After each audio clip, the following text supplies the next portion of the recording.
Just as an update to our newsletter that we sent out last week, we were calling for a low in the markets coming into the first week of November. Now, that seems to have happened, and we've had a nice bounce over the last couple of days.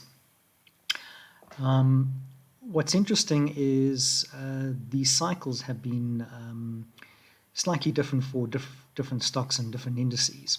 I've seen some Elliott wave counts as well, calling for a retest of the lows or a slight new low in terms of the S&P. So some sort of five wave structure, C wave down. And that's very possible. We've seen that as well.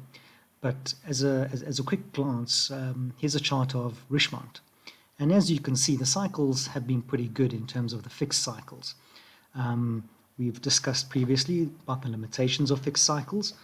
But as you can see here, from the low in March, it gave you the high in April, which was great, in fact superb. It gave you the low in May.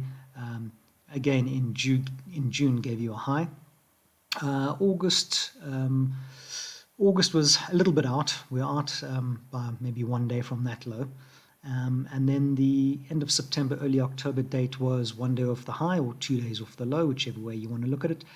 But again, pointed towards beginning of November, end of October, beginning of November. And as you can see there, Richemont bottomed nicely into that cycle.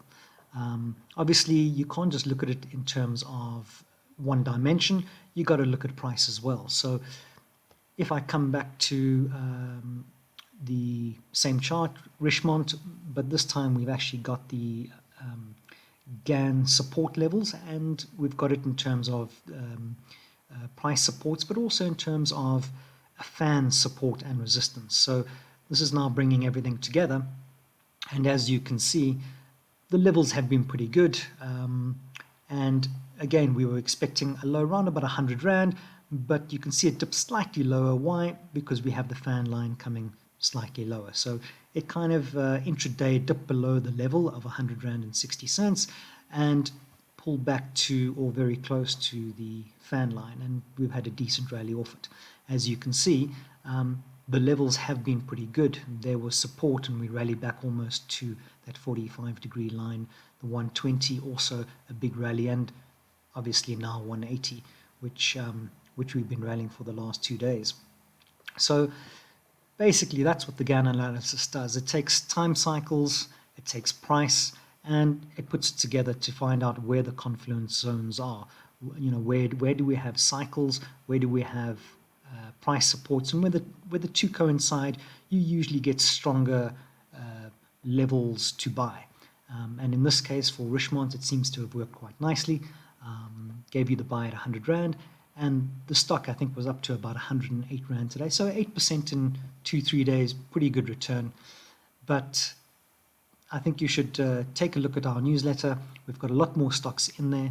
As I did say earlier on, we were expecting a low beginning of November, and expecting a little bit of volatility over the next few days because, as I said a little bit earlier, these cycles are basically coming in all the way from end of October all the way through into the second week of November. So look out for our newsletter and look to see you soon.